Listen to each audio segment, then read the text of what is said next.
Kami siap mendengar firman Tuhan. Haleluya. Sama-sama kita katakan. Nah, Ibu Bapak yang diberkati Tuhan, saya sapa kita, salam buat kita semua. Sehat semua Bapak Ibu? Puji Tuhan. Ya, saya harap kita semua tetap menjaga kesehatan kita, ya, fisik kita, karena memang doa dari seorang hamba Tuhan, Rasul Paulus, berkata kepada jemaat yang dia layani, semoga tubuh, jiwa, dan rohmu terpelihara dengan sempurna. Jadi Bapak Ibu, kesehatan fisik juga mesti kita jaga, kita pelihara. Kesehatan rohani kita, jiwa kita. Nah minggu kemarin kita berbicara tentang keluarga yang berdoa dan sehati. Dan hari ini kita berbicara tentang keluarga apa? Sama-sama, 2, 3 ya. Keluarga yang peduli dan bersaksi, ya. Nah Bapak Ibu Saudara sekalian, keluarga yang peduli dan bersaksi atau menjadi saksi. Nah Bapak Ibu, tidak mudah bagi kita menciptakan atau membentuk keluarga yang peduli. Nyatanya di akhir zaman ini banyak keluarga, suami, istri, bahkan orang tua dan anak, ya, jauh dari kata peduli.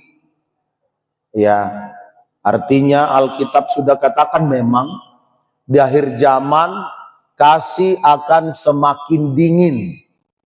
Nah, itu menunjukkan bahwa kepedulian makin tak ada lagi.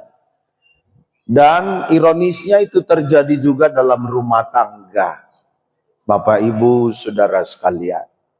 Nah, itu sebabnya hari ini kita mau belajar firman Tuhan ini. Kita baca dari Kisah Para Rasul pasal yang ke-16. Kisah Para Rasul pasal 16.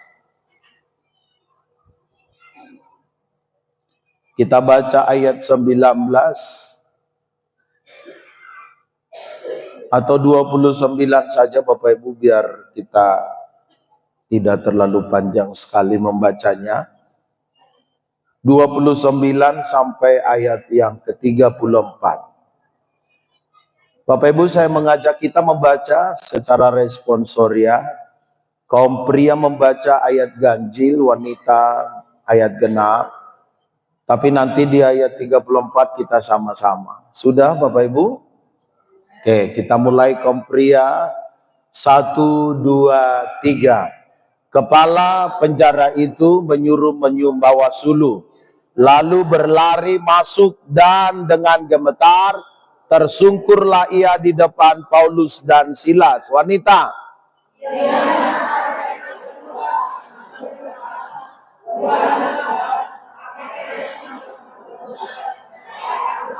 Pria, jawab mereka, percayalah kepada Tuhan Yesus Kristus dan engkau akan selamat, engkau dan seisi rumahmu. Wanita.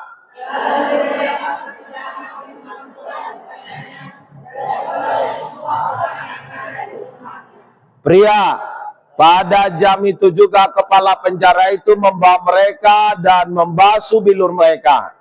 Seketika itu juga ia dan keluarganya memberi diri dibaptis sama-sama. Lalu ia membawa mereka ke rumahnya dan menghidangkan makanan kepada mereka. Dan ia sangat gembira bahwa ia dan seisi rumahnya telah menjadi percaya kepada Allah. Kita katakan amin. Nah, Ibu Bapak Saudara sekalian, apa yang kita baca di sini berbicara dua tokoh, Saulus dan Silas atau Paulus dan Silas. Nah, Bapak Ibu, hamba Tuhan yang luar biasa Tuhan pakai pada zaman itu, khususnya Rasul Paulus. Nah, waktu itu mereka melepaskan ada seorang wanita dari roh tenung. Nah, roh tenung itu adalah roh bisa meramal begitu. Jadi banyak pengusaha-pengusaha meramal ke dia. Atau pemborong-pemborong, atau pedagang-pedagang, pebisnis. Nah, jadi datang ke dia, minta diramalkan. Kalau nanti aku ambil proyek ini, kira-kira aku untung nggak? Kalau nanti aku ambil usaha ini, aku untung nggak? Jadi mereka bisa selalu dapat tuntunan lah dari peramal itu. Dan itu memang bisa terjadi Bapak Ibu. Ya. Dan banyak orang berhasil. Karena apa? Karena pertolongan peramal itu. Bapak Ibu jangan heran. Untuk kesuksesan materi, kekayaan, setan juga bisa lakukan dalam hidup manusia. Kalau memang manusia itu mau cari kekayaan, memintanya kepada setan atau kuasa kegelapan. Jadi Bapak Ibu Saudara sekalian, waktu itu perempuan ini terus mengikuti Silas dan Paulus. Maka akhirnya mereka melepaskan perempuan ini, mengusir roh tenung itu dari perempuan ini. Akhirnya banyak orang jadi kehilangan mata pencaharian. Ya, karena apa? Dia sudah dilepaskan, nggak bisa lagi bertanya ke dia. Nah, orang-orang inilah yang membuat huru-hara. Atau mereka sengaja memutarbalikkan atau menimbulkan masalah, kira-kira begitu. Demi terpuaskannya amarah mereka kepada hamba Tuhan ini. Karena mereka sudah kehilangan keuntungan, kira-kira begitu. Nah Bapak Ibu Saudaraku yang kekasih, maka akhirnya oleh karena ulah mereka atau tindakan mereka, maksudnya orang-orang yang sudah kehilangan keuntungan itu tadi, maka Silas dan Paulus diseret ke penjara. Sebelum mereka di penjara, mereka sudah terlebih dahulu dianiaya, babak belur betul-betulan. Lalu mereka diborgol tangan dan kakinya dengan rantai. Dan mereka dimasukkan ke penjara yang paling dalam. Alkitab mencatat mungkin beberapa pintu harus dilewati masuk ke penjara yang paling dalam. Dan kepala penjara tadi diperintahkan oleh tuannya. Saya tidak tahu siapa tuannya.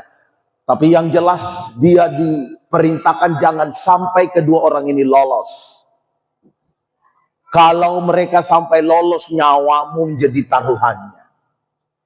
Bapak Ibu Saudaraku, maka dia berupaya menjaga kedua orang tersebut.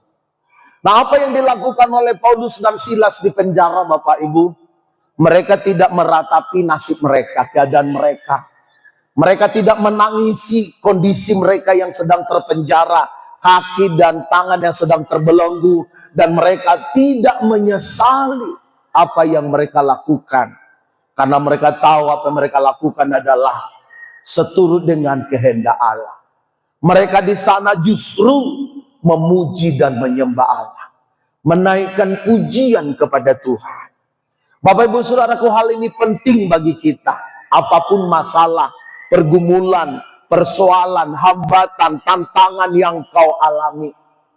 Jangan sampai engkau kendor untuk memuji Tuhan. Justru dalam kondisi seperti itu, engkau harus naikkan syukurmu pada Tuhan. Kau harus belajar mensyukuri kebaikan Tuhan. Kenapa? Karena kita percaya kebaikan Tuhan tidak akan pernah berlalu dari hidup kita. Pertolongan Tuhan akan nyata pada waktunya Tuhan bagi setiap kita. Haleluya. Sekalipun tembok jeruji besi menghambat mereka, memenjarakan mereka, tetapi roh mereka terbebas dalam memuji Tuhan. Dan lihat apa yang terjadi ketika mereka dengan sungguh-sungguh menaikkan pujian bagi Allah. Maka terjadi gempa. Dan mungkin waktu itu gempanya itu gempa lokal, hanya terjadi di sekitar mereka. Apa yang terjadi ketika gempa itu datang atau terjadi? Maka pintu penjara yang terkunci erat-erat semua terbuka. Bahkan rantai di tangan dan di kaki mereka terputus Bapak Ibu. Dan mereka berjalan keluar.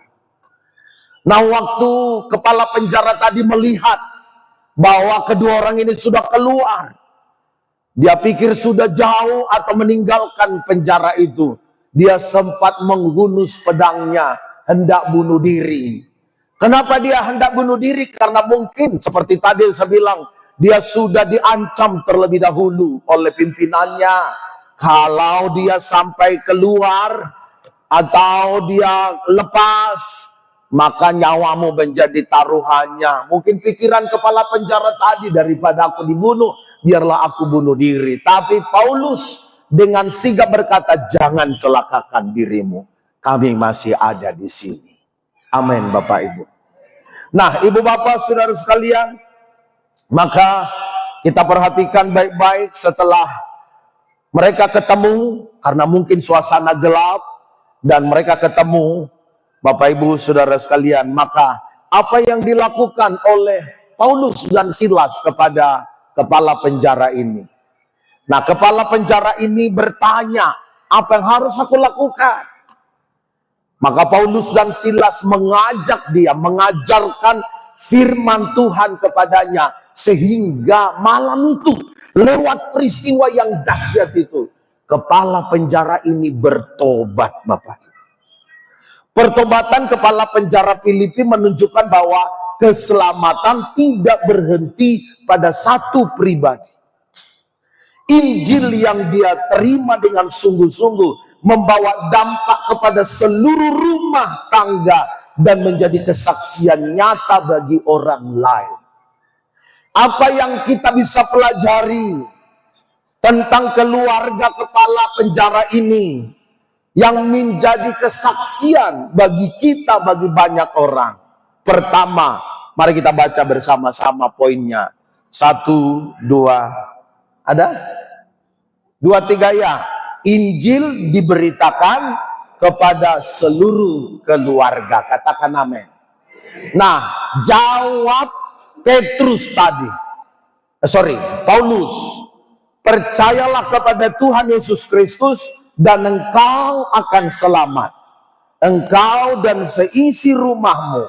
Lalu mereka memberitakan firman Tuhan kepadanya dan kepada semua orang yang ada di rumah itu. Jadi Bapak Ibu, yang diberitakan adalah firman Tuhan. Yang diberitakan adalah firman Tuhan. Kenapa? Karena firman Tuhan inilah yang menyelamatkan.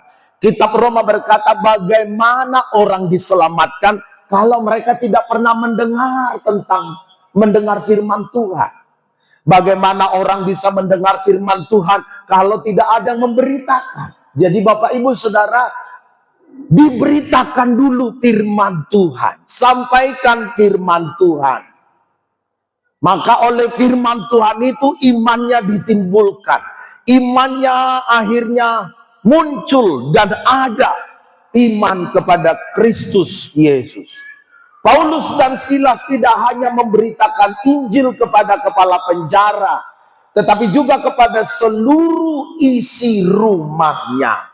Saya tadi bilang di Sigumpar, memang inilah perbedaan. Perbedaan antara kepala keluarga pertama bertobat dengan istri atau ibu. Ya, bedanya di mana, Pak? Bedanya kalau kepala keluarga bertobat, suami bertobat, ini kepala penjara ini bapak-bapak ya. Langsung dia pakai otoritasnya. Membawa Paulus dan Silas ke rumah, dan itu kan terjadi tengah malam.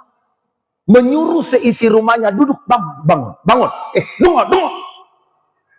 Begihi tajuhatan Tuhan. Mari kita dengar firman itu. Ada otoritas. Coba kalau ibu-ibu tadi kepala penjara itu.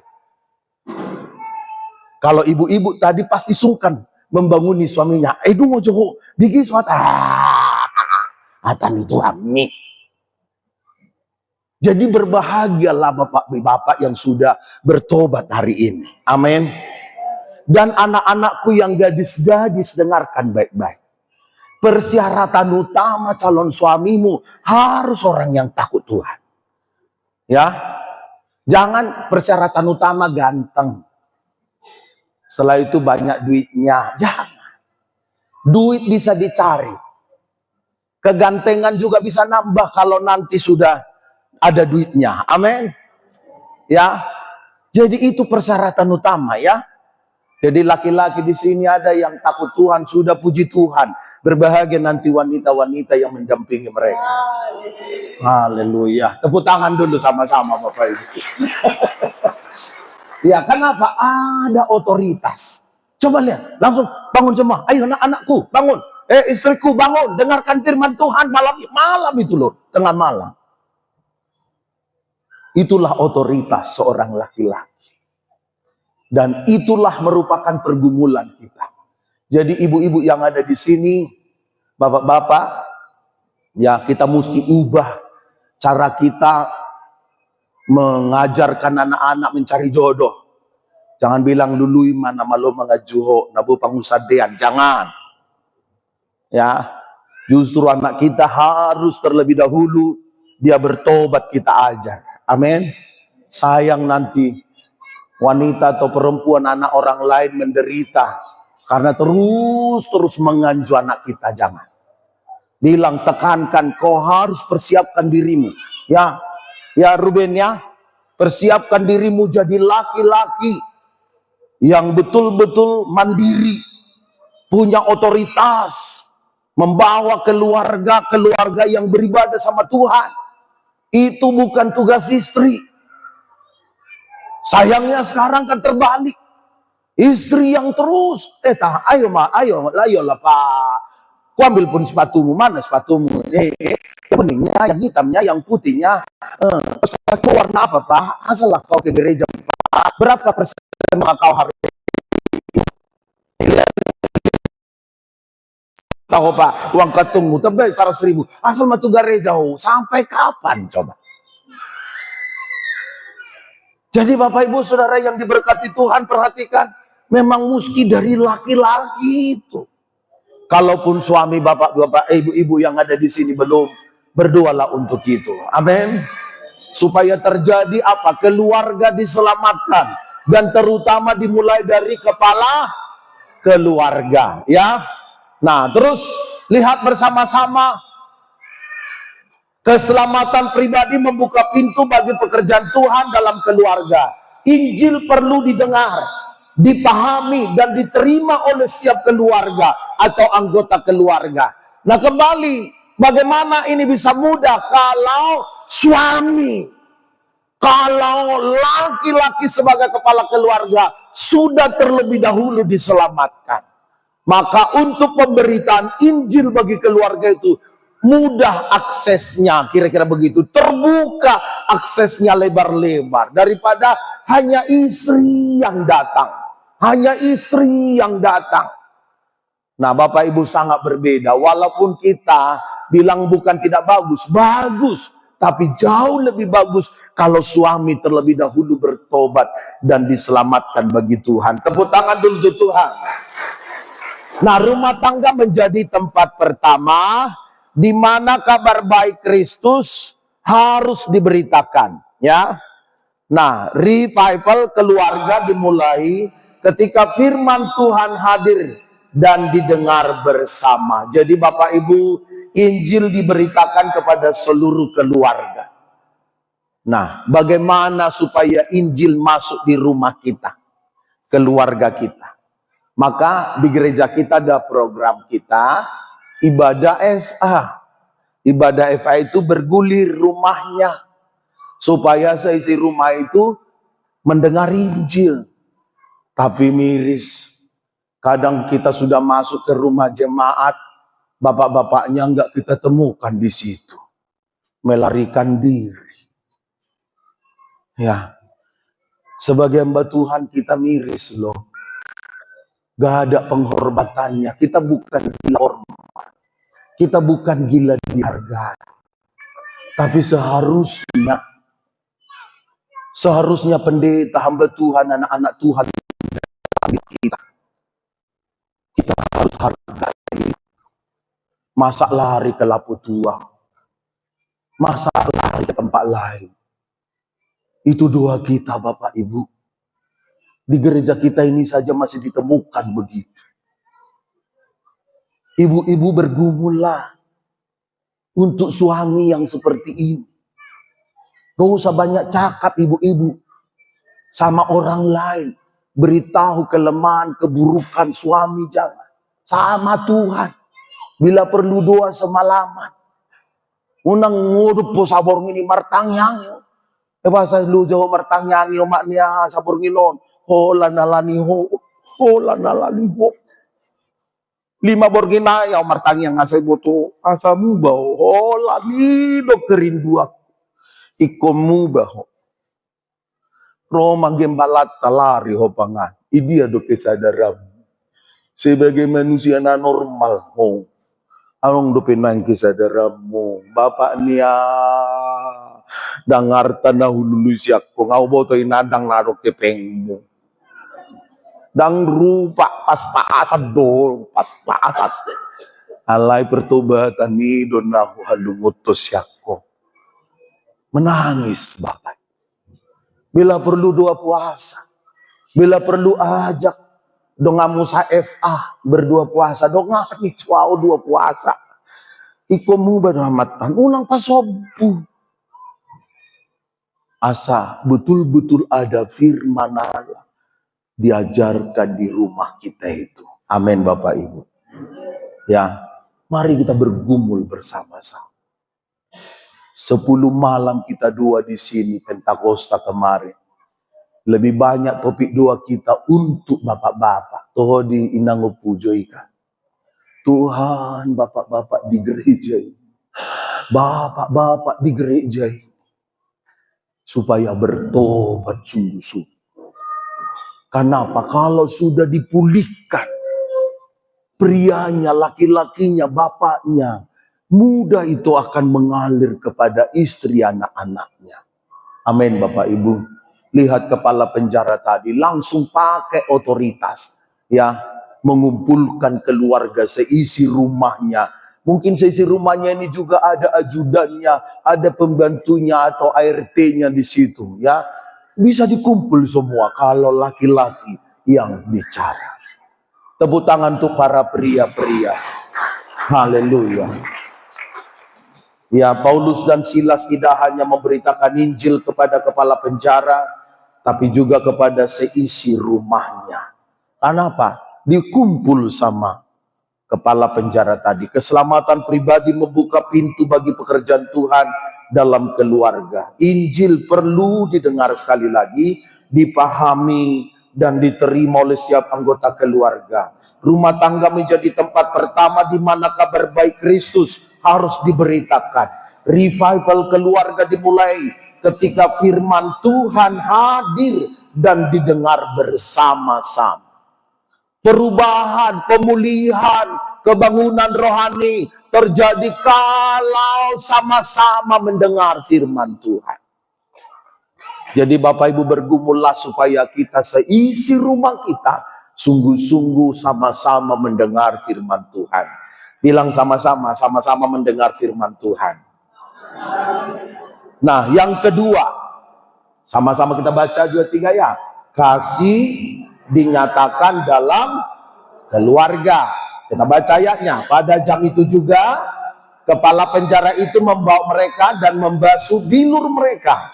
Seketika itu juga ia dan keluarganya memberi diri apa? Dibaptis. Bapak Ibu Saudara lihat, walaupun dia kepala penjara.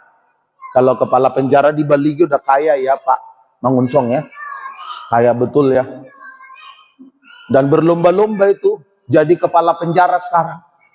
Karena enak bisnis di dalamnya, kan begitu. Konon katanya. Nah Bapak Ibu Saudara sekalian, kepala penjara. Tapi walaupun dia punya jabatan kepala penjara, tadi lihat. Dia yang langsung turun tangan.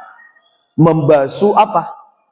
Bilur, luka-luka dari 2 orang hamba Tuhan tadi. Karena memang sebelum mereka dipenjarakan sudah dianiaya dulu. Dan bisa jadi pakaian mereka juga diganti sama kepala penjara. Dikasih pakaian yang baru. Dibersihkan.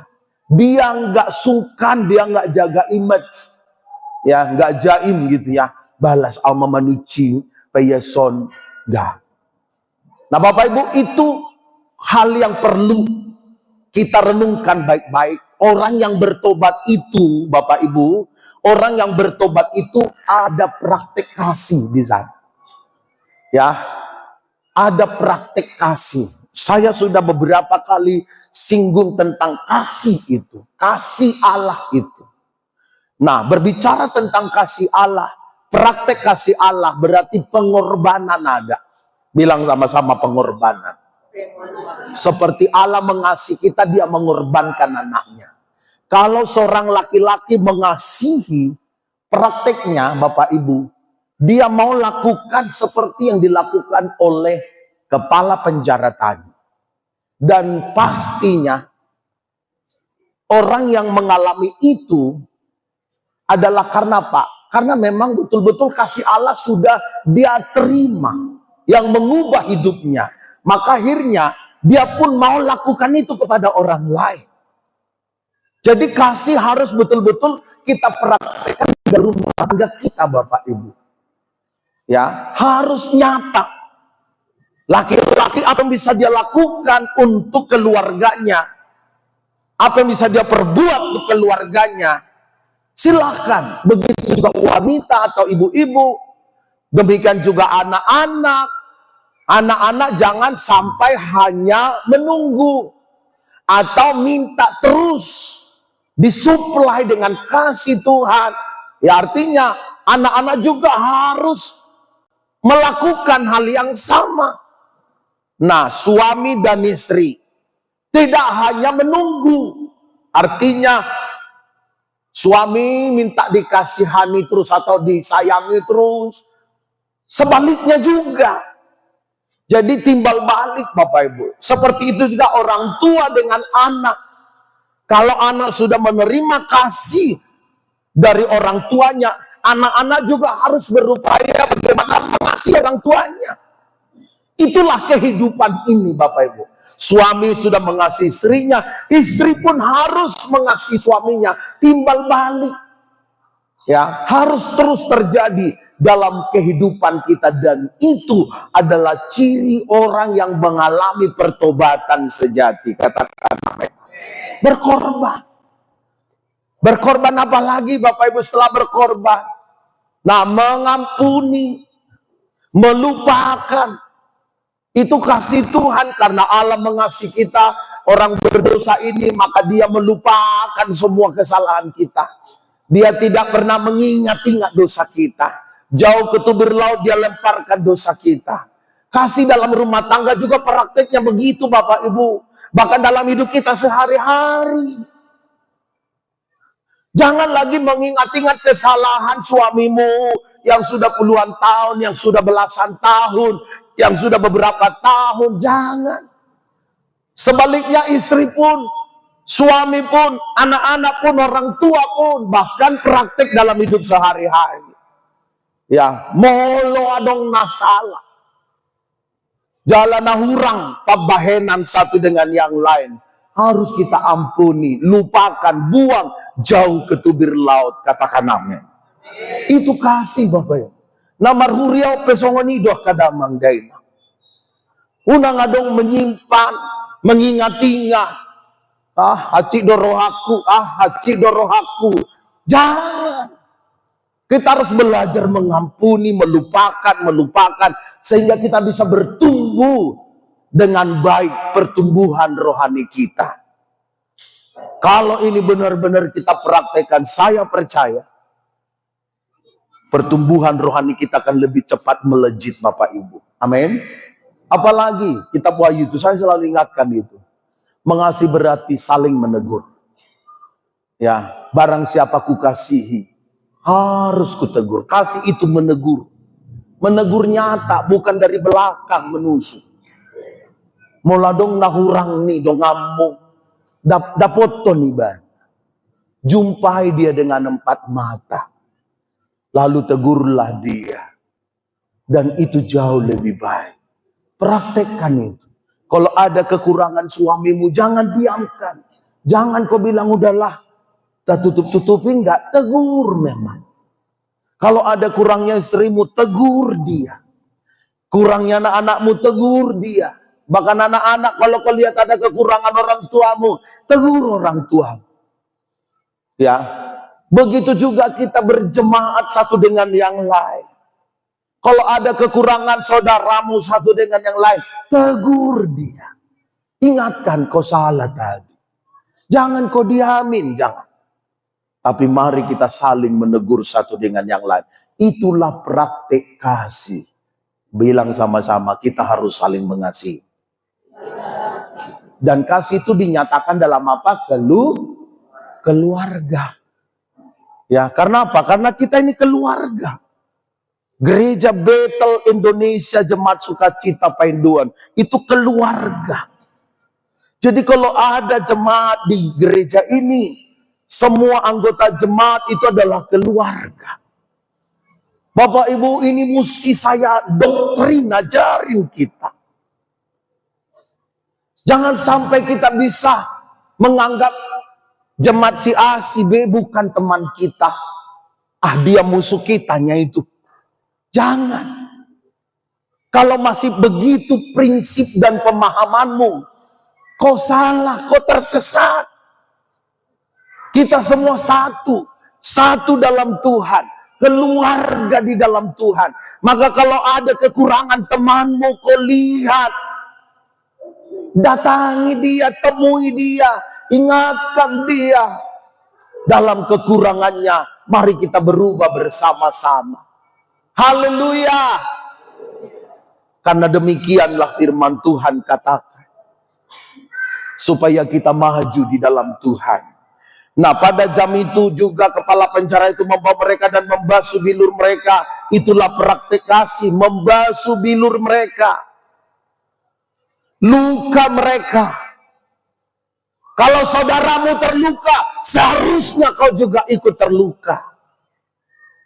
Kalau suamimu terluka, seharusnya ibu-ibu juga yang punya suami harus ikut terluka.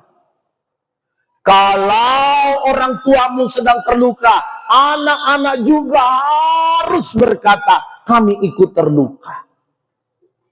Amin Bapak Ibu.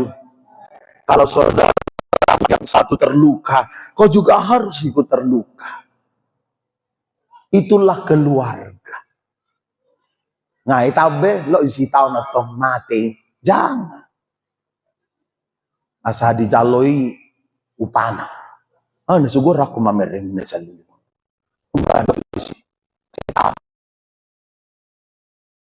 Kita juga harus ikut merasakan.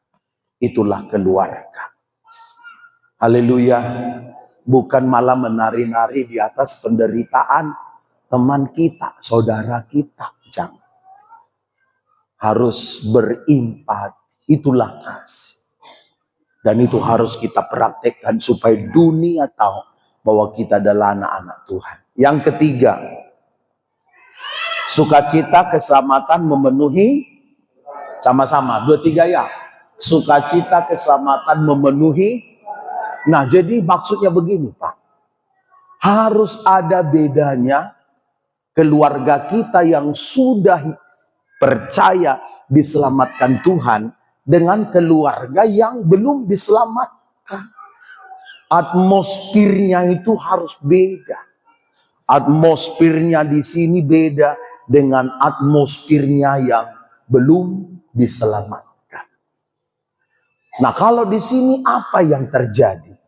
Lalu ia membawa mereka ke rumahnya dan menghidangkan makanan kepada mereka. Dan ia sangat bergembira bahwa ia dan seisi rumahnya telah menjadi percaya kepada siapa? Kepada siapa? Kepada Allah. Jadi Bapak Ibu, ia sangat bersuka cita. Ia sangat bergembira. Karena apa gembiranya dia? Ini tidak berbicara materi, kegembiraan dia. Tapi karena seisi rumahnya sudah diselamatkan. Bilang sama-sama sudah diselamatkan.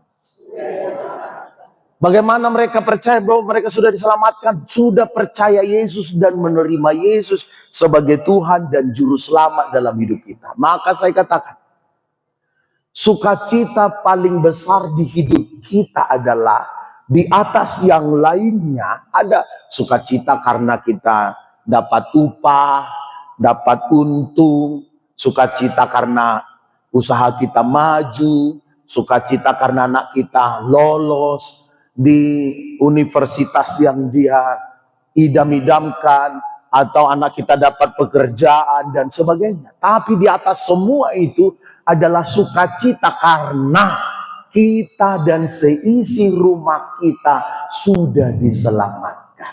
Amin. Nah, ini harus utama di keluarga kita. Atmosfer ini harus dijaga. Ya. Karena aku dan seisi rumahku sudah menjadi anak-anak Allah, pewaris dalam kerajaan Allah. Itu harus melebihi dari apapun, Bapak Ibu. Tidak bisa ditutupi atau diimbangi dengan sukacita apapun tadi, termasuk keberhasilan-keberhasilan yang kita capai tadi secara materi. Ini harus lebih utama. Itulah yang dipraktekkan oleh kepala penjara tadi. Betul-betul telah terjadi di rumahku ini. Dan ini pernah terjadi kepada keluarga Sakeus, kepala bea cukai waktu itu. Alkitab mencatat Sakeus itu kaya berat. Bayangkan kalau sekarang kepala bea cukai di Indonesia gak tahu lagi di mana-mana ada hartanya. Bahkan konon katanya kembali pencucian uang, di mana-mana dia bisa. Bapak Ibu, karena apa? Uangnya melimpah. Tapi Alkitab mencatat, walaupun dia kaya, jabatannya kepala bea cukai, dia masih mencari-cari sesuatu yang belum dia dapatkan dari harta dari jabatannya. Ada yang kosong di dalam dirinya, yang tidak bisa diisi oleh jabatan dan uang itu sendiri. Adalah kehadiran Yesus. Maka dia berupaya mencari Yesus. Alkitab mencatat waktu itu Yesus lewat di daerah mereka, sampai dia memanjat pohon ara untuk bisa melihat Yesus. Itu tindakan Bapak Ibu. Karena apa? Saking rindunya jiwanya untuk bertemu dengan Tuhan Yesus. Dan Yesus menyambut itu. Dia bilang, Sakeus, turunlah engkau. Hari ini juga aku akan masuk ke rumahmu.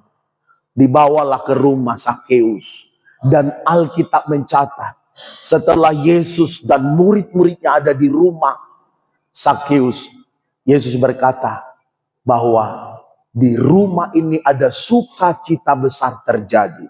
Karena seisi rumah ini sudah menjadi milik Allah. Tepuk tangan bersama-sama Bapak Ibu. Dan itu benar-benar nyata. Beda sukacita Sakeus selama ini. Setelah Yesus hadir di hidupnya, itu jauh berbeda Bapak Ibu. Artinya Bapak Ibu, saya mau sampaikan kepada kita, kita mesti menghidupi itu. Bukan berarti kalau ada harta nggak tetap sukacita, tapi harus utama sukacita hidup di dalam Yesus, Yesus dalam kita, kita diselamatkan. Itu sebabnya ada lagu dulu Pentakosta, oh las rohaki,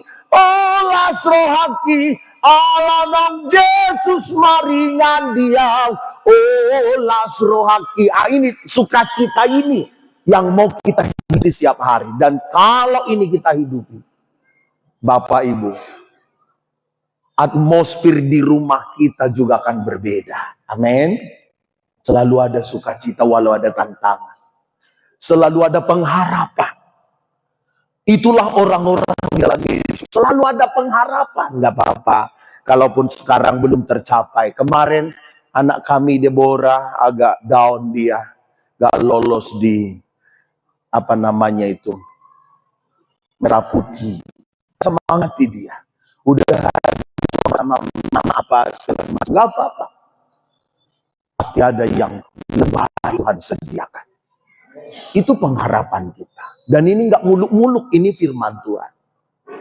Jadi anak-anak Tuhan, kalau hari ini belum tercapai apa menjadi harapanmu, impianmu, jangan.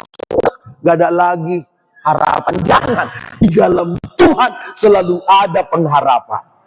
Itu sebabnya selalu bilang berharap terus sama Tuhan. Satu nama dua, Jebulau Ina Opudean, Mana gua taknya nama belum tentu. Bagi Tuhan bisa sekejap saja mengubah keadaan, situasi.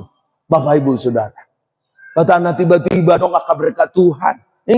Manurmu bila bangsa atau Pajero sekaligus asal dia mesti mengucongi Mar Pajero. Mana tahu kan, puji Tuhan. Amin. Ya kan? Itu doa kita. Menghiup pada si Mamora. Pak Manalu. Menghiup utagaw, menghiup siahan. Sudah mah kita diberkati Tuhan. Amin. Selalu harus ada pengharapan. Anak-anak muda, kalau kau putus pacar, mungkin aku nggak menikah lagi lah. Kenapa? Oh, landa putus soalnya nggak apa-apa. Mungkin Tuhan sedang sediakan yang terbaik untukmu. Percayalah. Nah itu beda kita Bapak Ibu, orang-orang di dalam Tuhan ini. Selalu bersemangat karena apa? Ada pengharapan di dalam Tuhan. Gak ada kata putus asa, gak ada kata berhenti. Maju terus, melangkah terus. Berat pun hambatan atau tembok yang kita harus terobos. Lihat Silas dan Paulus tadi. Gak ada kemungkinan, logika gak ada kemungkinan mereka bisa keluar. Tapi perhatikan, atmosfer roh itu, roh Allah itu. Atmosfer hadirat Allah diturunkan. Maka di situ gempa terjadi. Tepuk tangan sekali lagi untuk Tuhan. Maka di rumah kita pun atmosfer ini harus kita jaga. Amin. Kenapa?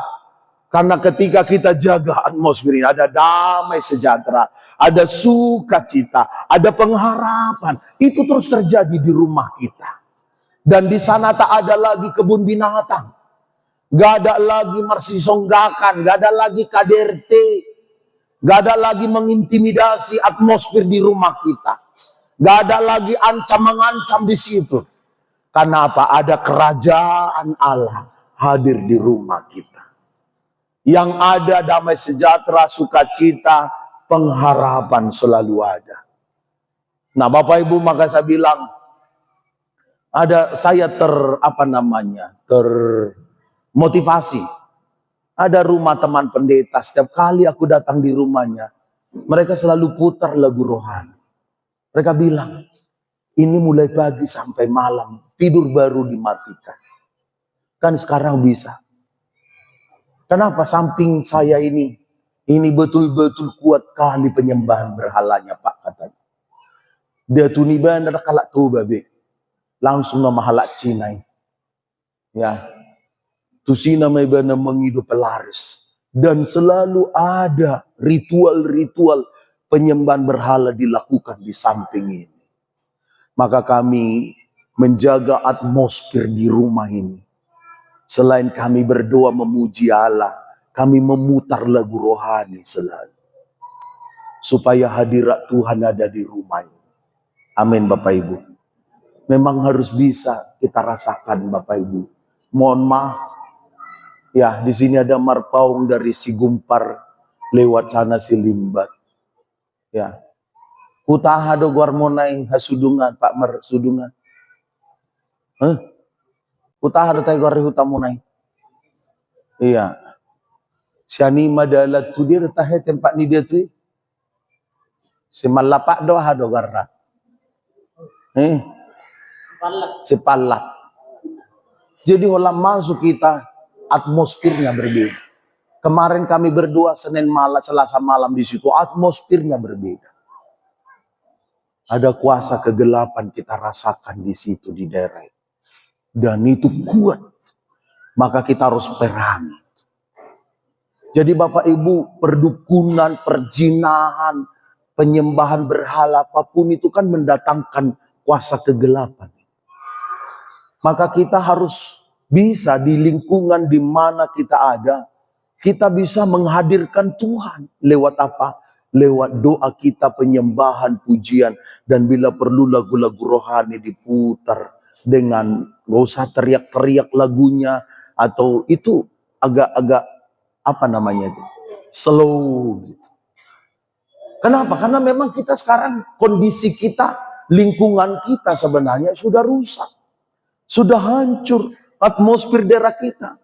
Maka kalau Bapak selalu perhatikan, saya selalu berdoa Ya, setiap kali tempat-tempat Eva, kuduskan daerah ini dari atmosfer penyembahan berhala, perdukunan, togel, apapun itu, perjudian, segala macam. Itu membuat kotor atmosfer itu.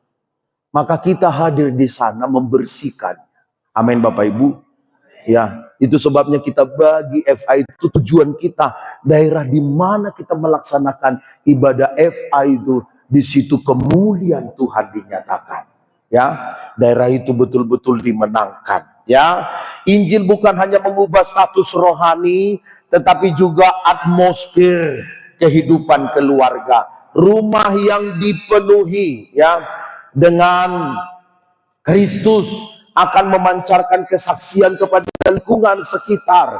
Keluarga yang mengalami kasih karunia Tuhan dapat menjadi alat penginjilan, menjadi berkat di mana kita berada.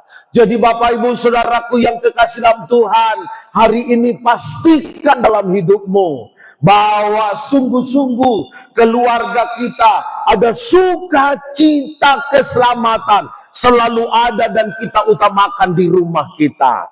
Kalau kita sudah diselamatkan, seisi rumah kita, firman Tuhan pasti digenapi Bapak Ibu. Semua akan ditambahkan kepadamu.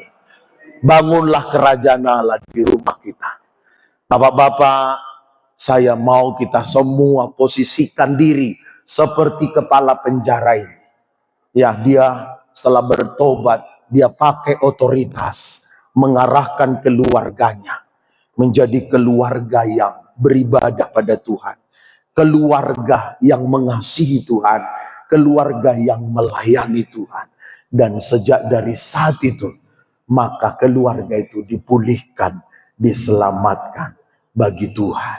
Dan saya berdoa, bukan hanya keluarga kepala penjara Filipi, tapi keluarga kita masing-masing juga mengalami hal yang sama. Amin, itu firman Tuhan. Mari kita tundukkan hati, kita datang kepada Tuhan. Kembali Bapak Ibu membawa seluruh keluarga kita. Ibu-ibu, terima kasih. Ibu-ibu sudah bergumul untuk suamimu. Tapi tambah lagi doa-doamu. Supaya suamimu, kepala keluarga di rumah tanggamu, betul-betul memiliki posisi sebagai imam dalam keluargamu. Dan mereka yang akan mengarahkan, mendidik, mengajar anak-anakmu, bahkan keluarga itu mengasihi Tuhan. Bapak-bapak yang sudah mengalami kasih Tuhan dan sudah diselamatkan, lakukan terus bagianmu. Lakukan terus sampai nanti kita melihat kebesaran Tuhan, keajaiban dan kedahsyatan Tuhan. Tuhan lebih lagi nyatakan atas setiap kita.